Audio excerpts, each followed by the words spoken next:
Hello दोस्तों, आज आप लोगों के लिए एक नेट और न्यू टॉपिक हम लाए हुए हैं, सब्जेक्ट वर्ब एग्रीमेंट।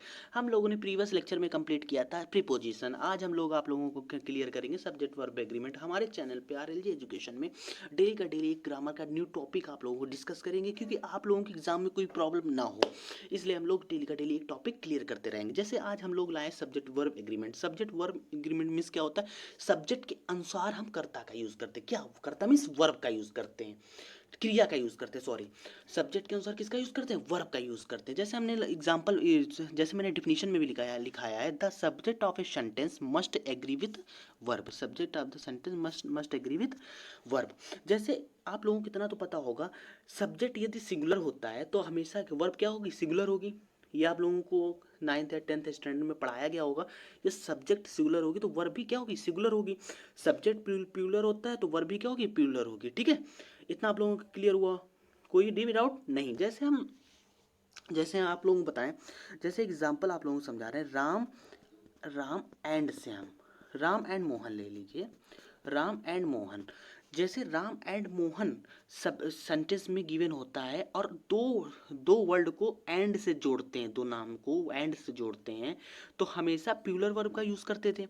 आप लोगों को पहले से पता है प्लूरल वर्ब का यूज करते हैं। ठीक है, वर्ब सेंटेंस में कौन सी वर्ब यूज होगी? प्लूरल वर्ब यूज होगी। मगर कुछ सब्जेक्ट वैसे होते हैं, कुछ कुछ सब्जेक्ट ऐसे होते हैं जिसमें हमेशा वर्ब क्या यूज होती है? सिंगुलर यूज होती है। क्या यूज होती है? सिंगुलर यूज होती है, जिससे हम एंड का यूज करते हैं। मगर कुछ वर्ब ऐसे होते हैं जिसमें हम सिंगुलर का यूज करते हैं। जैसे जैसे हमने एग्जाम्पल में आप लोगों को क्लियर किया है, रूल में आप लोगों को क्लियर किया है। आप देख रहे होंगे rule number 1, bread and butter age and experience. ठीक है, तो कुछ ऐसे वर्ड जो एंड से जोड़ने के बाद भी वो वर्ड सिंगल थॉट या सिंगल आइडिया को एक्सप्रेस कर रहे होंगे।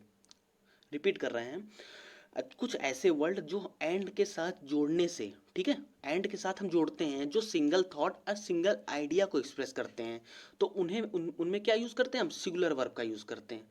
ठीक है, सिंगुलर वर्ब का यूज करते हैं। इतना समझ में आया? जैसे हमने कुछ रूल में लिखा है, bread and butter age and experience, तो इनके साथ किसका यूज करेंगे? वर्ब हमेशा क्या रहेगी? सिंगुलर रहेगी। जैसे एग्जांपल में हमने क्लियर किया, age and experience bringing wisdom to man.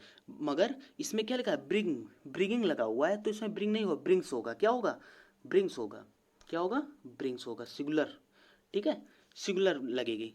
ठीक है, वर्ब हमेशा क्या होगी? सिंगुलर लगेगी। ठीक है, एज एंड एक्सपीरियंस, क्योंकि एज के साथ ही एक्सपीरियंस आता है। जैसे जैसे आपकी एज इंक्रीज होगी वैसे वैसे आपका एक्सपीरियंस बढ़ता रहेगा। तो दोनों वर्ड एक एक ही सेंस को, मतलब एक ही थॉट को रिप्रेजेंट कर रहे हैं, एक्सप्रेस कर रहे हैं। ठीक है, तो उसमें हम क्या यूज करते हैं? ब्रिंग्स का यूज करेंगे। वर्ब में क्या यूज करेंगे? ब्रिंग्स का यूज करेंगे। ठीक है, आगे देखिए, आगे के एग्जांपल में और क्लियर किया है हमने, bread and butter are favourite to breakfast. ठीक है, तो आप लोगों को ये भी पता है, bread and butter are favourite to breakfast. Bread and butter दोनों क्या एक ही थॉट, एक ही आइडिया को एक्सप्रेस कर रहे हैं। ठीक है, तो इसमें क्या यूज करेंगे? सीधा सीधा क्या यूज करेंगे? वर्ब। वर्ब क्या यूज करें? इज वर्ब का यूज होगा। ठीक है, bread and butter is her favourite क्या? ब्रेकफास्ट। इतना आप लोगों को क्लियर हुआ? कोई भी डाउट नहीं होना चाहिए। फर्स्ट रूल, आई होप आप लोगों को फर्स्ट रूल क्लियर हुआ हो। नहीं, एक बार हम और रिवाइज ब्रीफ एक्सप्लेनेशन देते हैं। हमेशा आप लोगों को एक चीज़ याद रखना है, कुछ वर्ब ऐसी होती हैं जिसमें हम single thought and single idea express करते हैं। ठीक है, सेंटेंस में single thought and single idea express किया गया हो, तो उसमें हमेशा याद रखना वर्ब हमेशा सिंगुलर लगेगी। क्या लगेगी? वर्ब हमेशा क्या लगेगी? सिंगुलर लगेगी। ठीक है, अरे आप लोगों को ये समझ में आया? अब मैं रूल नंबर 2 की ओर प्रोसीड करता हूँ। रूल नंबर 2 क्या है? रूल नंबर 2 को ध्यान से आप लोग समझना। पहले ये तो एग्जाम्पल से हम क्लियर कर देते हैं आप लोगों को।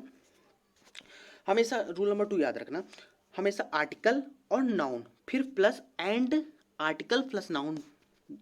रुक जाइए 2 मिनट। देखिए, आर्टिकल और plus noun and article plus noun, ऐसा कोई स्ट्रक्चर ये सेंटेंस में गिवन हो तो हमेशा वर्ब क्या होगी? प्लूरल होगी। इतना समझ में आया? मतलब क्या है? आर्टिकल और नाउन प्लस एंड फिर आर्टिकल और नाउन, ये ऐसा सेंटेंस, ऐसा स्ट्रक्चर किसी भी सेंटेंस में गिवन हो तो वर्ब हमेशा प्लूरल होगी, सिंगुलर वर्ब नहीं होगी। ओके, जैसे एग्जांपल में क्लियर किया, द प्रिंसिपल क्या द क्या है, आर्टिकल आ गया आपका, प्रिंसिपल क्या है आपका, नाउन है। फिर इसमें देखिए एंड लगा हुआ है, एंड लगा हुआ है, स्ट्रक्चर समझ में आ रहा है। फिर देखिए second statement the cheap, the क्या है आपका, नाउन आर्टिकल हो गया, द चीप क्या हो गया आपका, नाउन हो गया, क्या हो गया, नाउन हो गया। तो इसमें क्या यूज करते हैं, हमेशा वर्ब प्यूलर यूज करते हैं। तो क्या आ गया, हैव आ जाएगा। इतना आप लोगों को समझ में आया कि नहीं, एक बार और रिवीजन कर देते हैं। फर्स्ट सेंटेंस आप देख रहे हैं, द क्या है, आर्टिकल है, द क्या है, आर्टिकल है, प्रिंसिपल क्या है, नाउन है, ठीक है। एंड देखिए स्ट्रक्चर आप मैच कर सकते हैं, एंड फिर द चीप, द क्या है, आर्टिकल हो गया, चीप क्या है, नाउन हो गया, सेकंड नाउन आ गया इसी सेंटेंस में, फिर गेस्ट। और हमेशा ऐसा स्ट्रक्चर सेंटेंस में गिवन होता है तो हमेशा प्यूलर नाउन का यूज करते हैं। किसका, वर्ब क्या, वर्ब हमेशा, सॉरी वर्ब क्या यूज करेंगे, प्यूलर वर्ब यूज करेंगे। तो यहाँ